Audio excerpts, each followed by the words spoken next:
امریکہ کا ایران کے خلاف بڑے فوجی آپریشنز پر غور۔ واشنگٹن ایران کے خلاف مزید فوجی اقدامات پر غور کر رہا ہے۔ نیو یارک ٹائمز کی رپورٹ کے مطابق فضائی حملے، خصوصی فورسز کی کارروائیاں اور اہم تنصیبات پر حملے شامل ہیں۔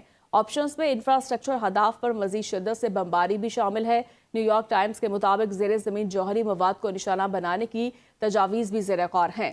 خارق جزیرے پر کنٹرول حاصل کرنے کے امکانات بھی پر جائزہ لیا گیا ہے۔ امریکی فوجی حکام کی جانب سے اعتراف کیا گیا کہ پیچیدہ مشن فیصلہ کن فتح ثابت ہو سکتا ہے، جبکہ ٹرمپ کے قریبی معاون کی جانب سے یہ کہا گیا کہ ایران پر دوبارہ فوجی حملوں کے منصوبے تیار کر لیے گئے ہیں۔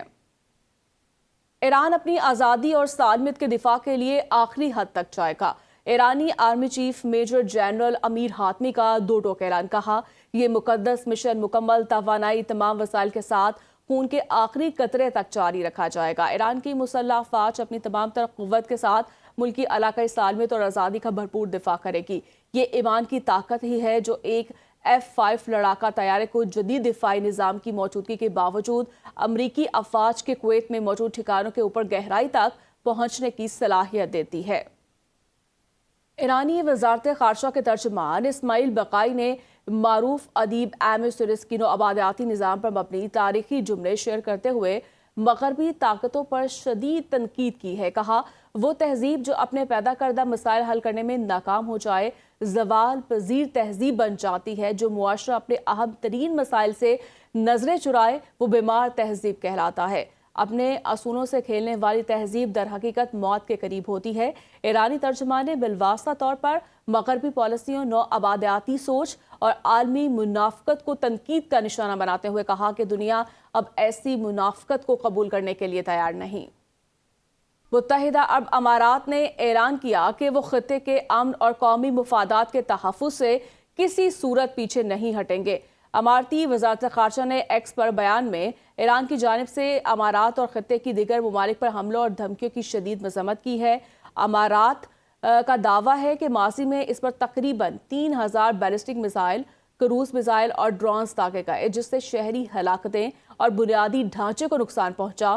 یو اے ای نے ان حملوں کو خود مختاری کی خلاف ورزی قرار دیتے ہوئے کہا کہ وہ شہری اور تنصیبات کے تحفظ کے لیے تمام دفاعی، قانونی، سفارتی اور فوجی حقوق استعمال کرے گا اور کسی بھی دباؤ یا منفی پروپیگنڈے سے اپنا موقف تبدیل نہیں کرے گا۔